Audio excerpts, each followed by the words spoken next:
നമസ്കാരം. ഇസ്രായേൽ ഫലസ്തീൻ വിഷയവുമായി ബന്ധപ്പെട്ട് ഈ കഴിഞ്ഞ ദിവസങ്ങളിൽ ഇസ്രായേൽ നടത്തിയ കൂട്ടക്കുരുതികൾ, നരനായാട്ട്, ഇതെല്ലാം ഇപ്പോൾ ഇവിടെ ചില മാധ്യമങ്ങൾ പൊളിച്ചെടുക്കുകയാണ്. ഹമാസിൻ്റെ പേര് പറഞ്ഞ് അവിടെ സാധാരണക്കാരെയാണ് കൊന്നു തള്ളുന്നത്. ഹമാസിൻ്റെ പേര് പറഞ്ഞ് അവർ കസ്റ്റഡിയിലെടുക്കുന്നത് സാധാരണക്കാരെയാണ്. ഇത്തരത്തിലുള്ള വാർത്തകൾ നേരത്തെ പുറത്തു വന്നിരുന്നു. എന്നാൽ അതെല്ലാം ഇവിടെ ഇസ്രായേൽ നിഷേധിച്ചു. അൽഷിഫ ആശുപത്രിയുമായി ബന്ധപ്പെട്ട്, ആശുപത്രിയിലേക്ക് നടത്തിയ നീക്കവുമായി ബന്ധപ്പെട്ട് അവർ 140ഓളം വരുന്ന ആളുകളെ അറസ്റ്റ് ചെയ്തു. പലരെയും അവിടെ അവർ കൊന്നുതള്ളി എന്ന വാർത്തകൾ ഇസ്രായേൽ പുറത്തുവിട്ടിരുന്നു. എന്നാൽ ഇപ്പോൾ ഇസ്രായേൽ പറയുന്നത് 140ഓളം വരുന്ന ആളുകളെ ഞങ്ങൾ പിടികൂടിയതിൻ്റെ ഒരു ചിത്രം പുറത്തുവിട്ടിരുന്നു, അതിലെ മുഴുവൻ ആളുകളെയും ഞങ്ങൾ അറസ്റ്റ് ചെയ്തിട്ടില്ല എന്നാണ്.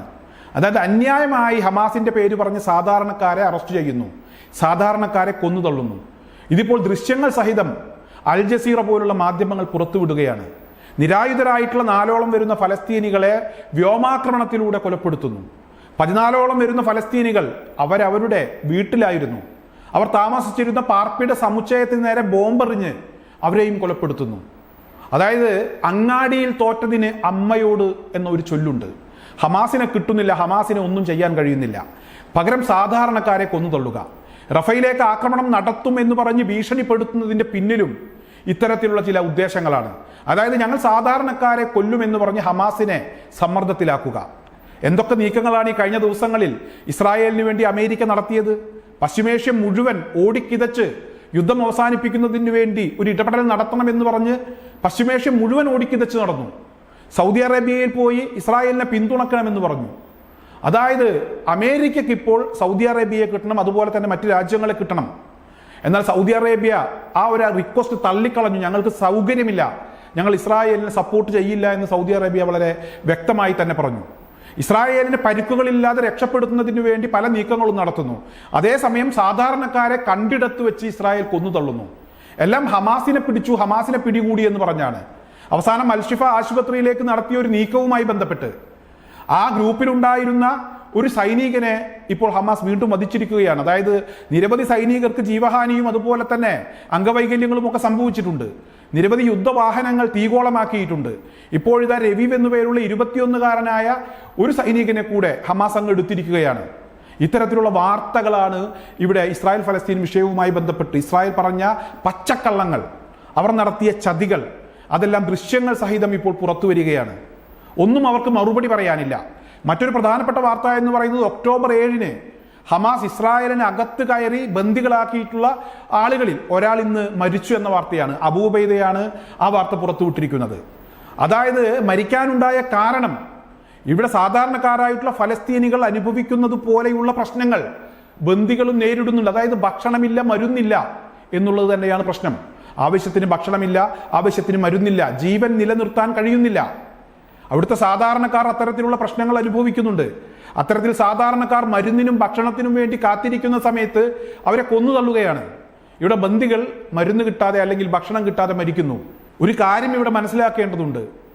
ഫലസ്തീനിൽ രൂക്ഷമായ യുദ്ധമാണ് നടക്കുന്നത്. അതായത് ഇസ്രായേലിനെ കണ്ടിടത്ത് വെച്ചൊക്കെ ഹമാസിന്റെ പോരാളികൾ ആക്രമിക്കുന്നുണ്ട്, ഓടിച്ചു വിടുന്നുണ്ട്. ഇത്ര ശക്തമായ രീതിയിലുള്ള പ്രതിരോധം, പ്രത്യാക്രമണം, പ്രതിഷേധം ഫലസ്തീനുള്ളിൽ ഹമാസിന് ഉയർത്തിക്കൊണ്ടുവരാൻ കഴിയുന്നുണ്ടെങ്കിൽ അവർ പട്ടിണി കിടന്നാണ് ഈ പോരാട്ട മുഖത്ത് നിൽക്കുന്നത് എന്ന കാര്യം കൂടെ മനസ്സിലാക്കണം. മൂക്കുമുട്ട ഭക്ഷണം കഴിച്ച് എല്ലിനിടയിൽ കുത്തുന്നത് കൊണ്ടല്ല അവർ യുദ്ധം ചെയ്യുന്നത്. അത്തരത്തിലുള്ള ചില ആരോപണങ്ങൾ, ആക്ഷേപങ്ങൾ ഉയർന്നു വന്നിരുന്നു. ലോകത്ത് ഫലസ്തീനെ സഹായിക്കുന്നതിന് വേണ്ടി പലരും പിരിവെടുത്ത് പല സംഭാവനകളും കൊടുക്കുന്നുണ്ട്. അതെല്ലാം കിട്ടുന്നത് ഹമാസിനാണ്.